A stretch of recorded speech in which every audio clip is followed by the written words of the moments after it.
प्रधानमंत्री आवास योजना में, शौचालय योजना में और इनके द्वारा संचालित योजना में पहले भाजपा का कार्ड दिखाना पड़ेगा।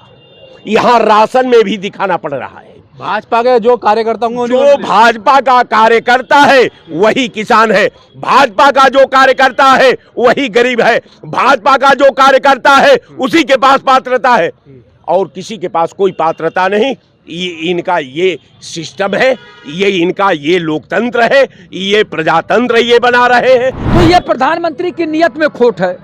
अगर इनके अंदर अपना तो होता, अपना परिवार मानते तो उनकी बात को जायज मान लेते, लेकिन नहीं मान रहे हैं। लॉकडाउन के दौरान जितने रोडों में कुचल कुचल के मर गए बेचारे, भूखन प्यासन मर गए पैदल चल करके, वो क्या इनका परिवार नहीं था क्या? परिवार में क्या झगड़े नहीं होते? भाई भाई का नहीं होता, ये नहीं जानते भाई। अभी जमीन का मामला हो, जरा सा भी लाठी चल जाती है, खोपड़ी खुल जाते हैं, अस्पताल यहाँ पुलिस कोतवाली थाने तक पहुँच। कि बाबा साहब ने लिखा है कि जनता जब अपने आप को पीड़ा महसूस करने लगे तो वो एक संवैधानिक करवट ले और सत्ता को चेंज करे। तो लग रहा सत्ता परिवर्तन होगा 100% सर। आप देख लीजिए, मैं आपको निमंत्रण देता हूँ, 4 तारीख को आइएगा, राहुल गांधी जी पीएम बनने वाले। हमारी शर्त लगी है आपके चैनल के माध्यम से, और साथ सुनो, इस चैनल का वीडियो संभाल के रखिएगा। अगर मोदी जी हारे, ठीक, तो 1000 स्क्वायर फीट जमीन इनके नाम में मेरे नाम लिखेंगे। अगर मोदी जी जीते तो तुम क्या दोगे? तो मैं इनको एक बढ़िया फ्लैट गिफ्ट करूंगा, जो 1 BHK 2 BHK। ईवीएम जो मशीन है उसमें बटन दबाया जाता है तो 2 बार भाजपा का फूल निकलता है, 3 बार। हम कह रहे हैं भाजपा का ना निकल के कांग्रेस का निकल जाता, समाजवादी का निकल जाता। कह रहे हैं ईवीएम खराबी है, ठीक है, खराबी मान लेते हैं, खराबी है मशीन है, लेकिन हम कह रहे हैं ससुर कांग्रेस का निकल जाए, सपा का निकल जाए, बहुजन का निकल जाए। ये कमल कैसे सुन निकल थे बार बार। अब मशीन ऐसी आए कि दूसरे कमल छोड़ के, कमल से अलग अन्य जितने भी बटन हो, चाहे सपा के हो, चाहे कांग्रेस के हो, चाहे बसपा के हो, सब में उसमें करंट की ऐसी व्यवस्था कर दी जाए कि उसमें बटन दबाओ तो करंट मारे। आदमी करंट नहीं कमल पे ही बटन दबे। अब वही बात है, जब भरोसा अब चाहते हो जाए, अब दबाए ही नहीं। नमस्कार दोस्तों, 2024 के चुनाव अब करीब हैं और देखना होगा देश के अंदर सत्ता परिवर्तन हो गए। प्रधानमंत्री मोदी जी तीसरी बार हैट्रिक लगाएंगे। मैं लखनऊ में इसी को लेकर लोगों से जानने की कोशिश करूंगा और जानने की कोशिश करूंगा जिस राज्य से देश का रास्ता जाता है उस राज्य के लोगों को क्या सोचना है। तो 2024 के चुनाव को लेकर क्या सोच रहे हैं राय साहब उत्तर प्रदेश के लोग? सोच रहे हैं इंडिया गठबंधन को लाया जाए और इस भ्रष्टाचार से, ध्वस्त कानून व्यवस्था से, गरीबी मुक्त बनाने के लिए इंडिया गठबंधन को जिताया जाए। ये सब चीज़ें प्रधानमंत्री मोदी जी भी कह रहे हैं, हम कर रहे हैं। हमने वो डबल इंजन की सरकार भी है उत्तर प्रदेश में भी और दिल्ली में भी। तो मैं तो आपसे पूछ रहा हूं कि मोदी जी ने उत्तर प्रदेश के अंदर क्या कर दिया? 10 साल में अपना एक काम तो बता दें और वो जगह बता दे, हम उसको सत्यापन कर लें। रोडों का जाल बिछा दिया उत्तर प्रदेश में। इससे पहले रोड थे कि नहीं थे? अब एक्सप्रेस वे बनाए गए हैं, वो अडानी और अंबानी के लिए बनाए गए हैं। आप नहीं चल सकते उस रोड पर। क्यों? लोगों पर रोक है क्या? आम लोगों पर? बिल्कुल रोक इसलिए है कि उस रोड का टैक्स जो है, उस रोड पर चलने का टैक्स लखनऊ से दिल्ली का आप जानते हैं कितना? 1250 रुपया है। आप नहीं चल सकते। आप 1250 रुपया में दिल्ली पहुंच जाएंगे, लेकिन आप उस रोड पर नहीं चल सकते इसलिए कि 10,000 का डीजल लगेगा, आप 1200 रुपया टैक्स लगेगा। तो आप कहेंगे साहब ओकरा ले बढ़िया बागी रेल को पकड़े और वहां चले जाएं, तो आप नहीं जा सकते। वहां केवल बड़े लोगों के लिए अडानी अंबानी का सारे स्टेटों में बड़े बड़े कोल्ड स्टोरेज बने हैं, अनाज रखने का स्टोर बने हैं। तो सब किसानों को फायदा होगा ना, इससे किसानों का माल खरीदा जाएगा। क्या फायदा होगा किसान को? आप किसान पैदा करेगा या रेट तुम तय करोगे? ये चाय बनाएंगे, ये रेट ये तय करेंगे, ये झंडा बेचेंगे, रेट ये तय करेंगे, वो पपीता बेचेंगे, रेट वो तय करेंगे, ये भूजा बेचेंगे, रेट ये तय करेंगे। लेकिन किसान आलू पैदा करेगा, रेट ये तय करेंगे, अडानी और अंबानी करेंगे। तो कैसे आप कैसे किसान का वहां कैसे गल्ला जाएगा? वो तो गल्ला कम दाम में, कौड़ी के भाव में जो मजबूर किसान होंगे उनका गल्ला आप इस तरह सस्ते भाव में लेकर के स्टोर करेंगे और इसी देश की जनता को आप जो है महंगे दाम में देंगे। ये तो आपकी व्यवस्था है। तो कहने का मेरा मतलब कि विकास का परिभाषा हमको नहीं लगता कि भारतीय जनता पार्टी को विकास की परिभाषा पढ़ना चाहिए कि विकास के परिधि में क्या क्या आता है।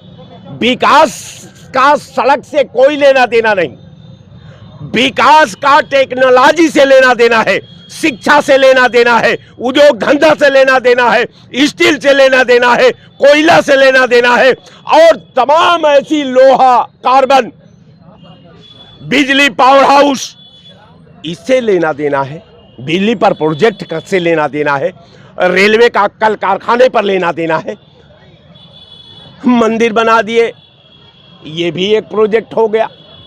हम किसी का तो रोजगार मिल रहा है ना, मंदिर बनने से भी तमाम पर्यटक आ रहे हैं। कई लोगों को, हजारों लोगों को मिल रहा है। 1000 लोग ही उत्तर प्रदेश में हैं। उत्तर प्रदेश में 11 करोड़ से 7 करोड़ ऐसे नौजवान हैं जो graduate, post graduate, engineer, doctor हो करके आज सड़क पर मारे फिर रहे हैं, बीटेक का एमटेक करके। आप रोजगार की बात कहां कर रहे हैं? आपने एक पुलिस की भर्ती निकाली, वो भी कैंसिल हो गई। आपने आरओ की भर्ती निकाली, वो भी कैंसिल हो गई। आपकी भर्ती आती है तो आपके लोग हो जाते हैं, उसमें पता ही किसको नहीं चलता। आज जो आपका पता चलता है उसको भरवा करके आप कैंसिल करा देते हैं। तो ये आपकी उपलब्धि है, ये आपका विकास है। तो विकास की इनसे बात नहीं किया जाएगा। प्रधानमंत्री आवास योजना में, शौचालय योजना में और इनके द्वारा संचालित योजना में पहले भाजपा का कार्ड दिखाना पड़ेगा। यहां राशन में भी दिखाना पड़ रहा है। भाजपा के जो कार्यकर्ता होंगे, जो भाजपा का कार्यकर्ता है वही किसान है, भाजपा का जो कार्यकर्ता है वही गरीब है, भाजपा का जो कार्यकर्ता है उसी के पास पात्रता है और किसी के पास कोई पात्रता नहीं। इनका ये सिस्टम है, ये इनका ये लोकतंत्र है, ये प्रजातंत्र ये बना रहे हैं। अब देश के प्रधानमंत्री जी को बदल देना चाहती है और इंडिया गठबंधन को पूर्ण बहुमत से जिताना चाहती है कि आपने जो वादा किया था, वादा खिलाफी करके वादा न पूरा करना भी एक तरह का भ्रष्टाचार है। आपने कहा था ना कि 2 करोड़ लोगों को रोजगार देंगे, तब तक 20 करोड़ दे दिए होते लोगों को रोजगार, लेकिन 5-6 करोड़ तो देना ही चाहिए था। आपने कहा था देश से भ्रष्टाचार समाप्त करेंगे, देश से महंगाई समाप्त करेंगे। इस पर एक कदम नहीं चले तो देश के प्रधानमंत्री जी कैसे इनको जनता चुनेगी? जनता तो जान गई कि ये गुमराह करते हैं देश के प्रधानमंत्री जी। आपने बताया न कि कोई ऐसा कल कारखाना नहीं लगाए कि जहां जो है जनता को कुछ राहत मिले। कोई ऐसा विकास का काम नहीं किए देश के प्रधानमंत्री जी, केवल मंदिर बनवा दिए। तो मंदिर बनवाने से कोई विकास का काम नहीं हुआ है। मंदिर बनवाए आस्था का बात है, हम स्वागत करते हैं, लेकिन उन्होंने काम क्या किया है ये बताओ न। छात्र नौकरी मांगने आता तो उसको डंडे से पिटवाते हैं, किसान एमएसपी मांगता है, आज 2 गुनी की बात करता है तो उसके कील कांटे और लाठी डंडे चलवाते हैं। तो ये प्रधानमंत्री की नीयत में खोट है। अगर इनके अंदर अपना तो होता, अपना परिवार मानते तो उनकी बात को जायज मान लेते, लेकिन नहीं मान रहे हैं। प्रधानमंत्री मोदी जी अगर अपना परिवार किसानों को मानते तो कील कांटे किसानों के लिए ना सड़क में बिछवाते, तो क्या कहेंगे इसके ऊपर आप? भैया ऐसा है, हमारा भी परिवार है। मैं पूरे हमारे परिवार में 5 लोग हैं, 5 की सोच एक नहीं होती। और कोई अगर गलती करता है, मतलब हम ही खिला रहे हैं परिवार में, जैसे हम गार्जियन हैं, अब 5 लोग में से एक हमारा विरोध कर रहे हैं और गलत मार्ग पे जाके जो है हमको अपमानित करने का काम कर रहे हैं। अगर वो राह गलत चुन रहे हैं तो उनको संभालने और समझाने बुझाने के लिए मतलब सारी व्यवस्थाएं हैं, अनुशासन में नहीं रखा जाएगा तो यही कल आतंकवादी बनेंगे, यही दंगाई बनेंगे, यही गुंडा बनेंगे। तो ये किसान है जो है अराजकता कर रहे हैं, गुंडाई कर रहे हैं, आतंकवादी बनने का। अरे भाई वो कैसे मोदी जी बोल चुके हैं कि ये भारत में रह रही जनता सब मेरा परिवार है, बच्चा। फिर उनको आप अराजकता आतंकवादी कैसे कह सकते हैं? मतलब यहाँ दो तरह की भाषा बोल रहे हैं, एक तरफ परिवार और एक तरफ उनको जो खिलाफ बोलेगा वो परिवार कहाँ रह गया? वो तो सिंपल बात, लॉकडाउन के दौरान जितने रोडों में कुचल कुचल के मर गए बेचारे, भूखन प्यासन मर गए पैदल चल करके, वो क्या इनका परिवार नहीं था क्या? परिवार में क्या झगड़े नहीं होते? भाई भाई का नहीं होता, ये नहीं जानते भाई? अभी जमीन का मामला हो, जरा सा भी लाठी चल जाती है, खोपड़ी खुल जाते हैं, अस्पताल यहाँ पुलिस कोतवाली थाने तक पहुँच। देखिए ऐसा परिवार होता है तो परिवार में अनुशासन, परिवार में झगड़ा चल रहा है। एक मिनट भाई, परिवार में झगड़े तो होते हैं लेकिन ऐसे झगड़े नहीं होते हैं तो कैसे होते हैं? कि परिवार में गोली जो हजारों आदमी, देश का पूरा देश की जनता रोडों में आकर के पैदल चलने के लिए मजबूर हो गई और कुछ प्यास से ही तड़प करके गरीब रोडों में मर गया है। कुछ आज भारत की अधिक से ज्यादा संख्या 2 वक्त की रोटी नहीं खा पा रही है, ये परिवार है। कुछ चमचे खा रहे हैं, वो मजा मार रहे हैं, वही परिवार है। तो क्या लग रहा है 2024 के चुनाव में भाई साहब आपको? 2024 का चुनाव देखिए, अभी आपने देखा है मध्य प्रदेश के सीधी जिला में ईवीएम जो मशीन है उसमें बटन दबाया जाता है तो 2 बार भाजपा का फूल निकलता है, 3 बार। हम कह रहे हैं भाजपा का ना निकल के कांग्रेस का निकल जाता, समाजवादी का निकल जाता। कह रहे हैं ईवीएम खराबी है, ठीक है, खराबी मान लेते हैं, खराबी है मशीन है, लेकिन हम कह रहे हैं ससुर कांग्रेस का निकल जाए, सपा का निकल जाए, बहुजन का निकल जाए। ये कमला कैसे सुन निकल रहे थे बार बार? तो ईवीएम में धांधली होगा, जीता जा रही है बस।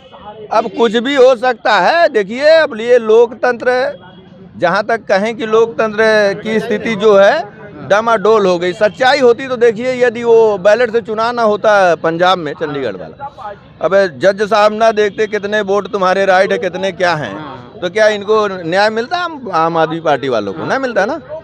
यदि मशीन होती तो क्या इनको न्याय मिलता? अच्छा, मशीन से धांधली हो जाती है। हम तो चाहते हैं वैसे मशीन में भरोसा नहीं है। अब मशीन ऐसी आए कि दूसरे कमल छोड़ के, कमल से अलग अन्य जितने भी बटन हो, चाहे सपा के हो, चाहे कांग्रेस के हो, चाहे बसपा के हो, सब में कलम, उसमें कमल निकलेगा। उसमें करंट की ऐसी व्यवस्था कर दी जाए कि उसमें बटन दबाओ तो करंट मारे। आदमी करंट नहीं कमल पे ही बटन दबे। अब वही बात है, जब भरोसा चाहते हो, अब चाहते हो जाए, अब दबाए ही नहीं। ऐसे ही बटन दबना चाहिए कमल का निकले। वही कहते हैं कि चले हैं हालात सुधारने, ऐसे लोग जिनके खुद हालात बहुत ही बिगड़े हुए हैं। तो हालात किसके बिगड़े हुए हैं भैया? आपको नहीं पता जनता में त्राहिमाम है, असंतोष है मोदी जी से? और 85-15 की लड़ाई हो रही है। 15 लीडरशिप कर रहा है, 85 देख रहा है। तो इस वक्त आप क्या कह रहे हैं, 85% अपना लीडर बनाएगा? बनाएगा क्या? बनाने वाला है, बनाएगा नहीं। अखिलेश यादव का पीडीए का नारा सफल हो जाएगा? पीडीए का नारा तो आम बात है मेरे भाई। और इस बार तो ऐसी चीजें सफल होंगी जिसके बारे में किसी ने सोचा भी नहीं थी। क्या सफल होने की उम्मीद है? चीना होगी। क्या सोच रही है? सीटें आएंगी, सोची ना होगी। 400 आ तो रही है मोदी जी की। वो तो 400 आ रही, कहाँ से 400?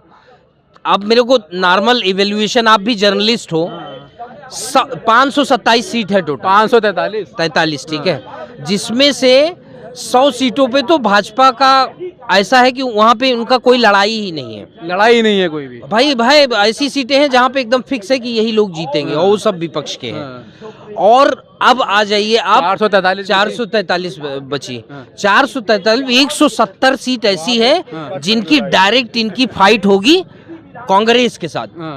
उसके बाद बची कुछ सीटें 125-150 जो सीटें होती हैं वो क्षेत्रीय दलों से फाइट करेंगे। कहाँ जीवन नहीं रहू। तो मोदी जी इस बार गए? बचाई के गए मोदी जी इस बार? मोदी जी तो भाई देखो, मोदी जी के बारे में मैं कोई अकथक टिप्पणी नहीं करूंगा। और मैं कोई क्या कहते काल चक्र से आया बंदा नहीं हूं कि भविष्यवाणी कर लूं। लेकिन मेरी जो दूरदर्शिता दिखती है भारतीय संवैधानिक रूल्स 85 के हिसाब से, कि बाबा साहब ने लिखा है कि जनता जब अपने आप को पीड़ा महसूस करने लगे तो वो एक संवैधानिक करवट ले और सत्ता को चेंज करे। तो लग रहा सत्ता परिवर्तन होगा 100% सर। आप देख लीजिए, मैं आपको निमंत्रण देता हूँ, 4 तारीख को आइएगा, राहुल गांधी जी पीएम बनने वाले। परिवर्तन होगा भैया।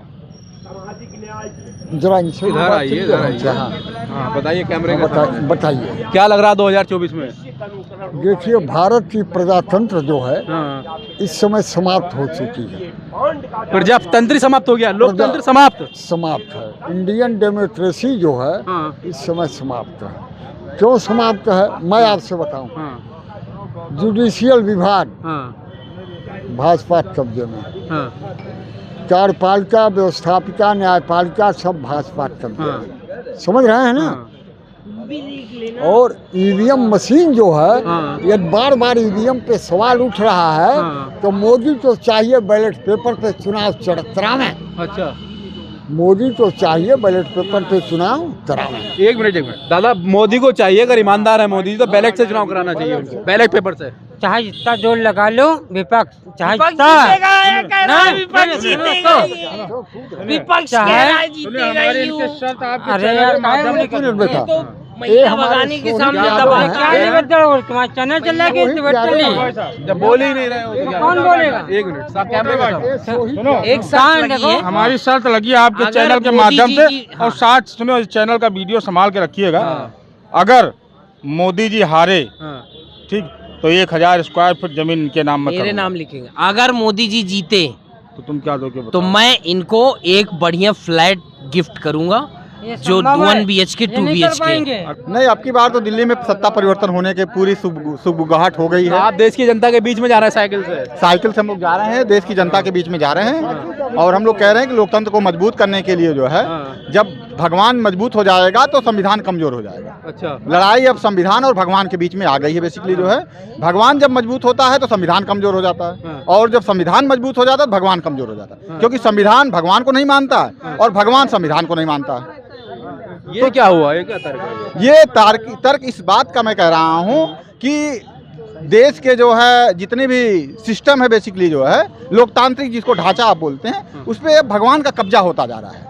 जिस तरीके, भगवान तो मोदी जी तो नहीं है कहीं भगवान? नहीं, मोदी जी नहीं, भगवान जो है आध्यात्मिक शक्तियाँ। चंपत राय जी ने भी कह दिया कि 11वें अवतार है विष्णु जी के। वो देखिए, उनके कहने से कुछ नहीं होता है। देश संविधान से चलेगा या भगवान से चलेगा, जनता 2024 में अब तय कर लेगी, क्योंकि बहुत ज़्यादा जो है भगवान का प्रचार प्रसार किया जा रहा है कि जो राम को लाए हैं हम उनको लाएंगे, जो राम को लाए हैं हम उनको लाएंगे। तो मुझे लगता है कि जो राम को लाए हैं उनको लाने की जगह जो है संविधान से देश चलता है। संविधान ने जो है मोदी जी को प्रधानमंत्री बनाया, योगी जी को मुख्यमंत्री बनाया, जो है किसी भगवान ने नहीं बनाया उनको।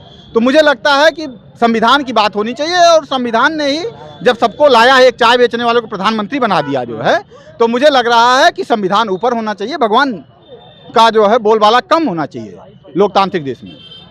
क्या लग रहा है 2024 में? 2024 में इंडिया एयरलाइंस की सरकार बनने जा रही है। मोदी जी 400 पार का नारा दिए हैं, आप कहाँ हैं? इंडिया एयरलाइंस की सरकार 400 पार नहीं, 400 बार। इस बार बीजेपी 400 बार, 400 हार रही भाजपा। 100% हार रही है। उसमें कौन सी कहानी बात है? कहाँ कौन सी बता दीजिए, उत्तर प्रदेश की कितनी सीटें जीत रही है? 80 में 80 कह रहे हैं। 80 में 80 में ऐसा ना हो कि खाता है ना खुला। विपक्ष का? विपक्ष का नहीं, एनडीए का। इंडिया का तो खुलेगा, एनडीए का नहीं खुलेगा।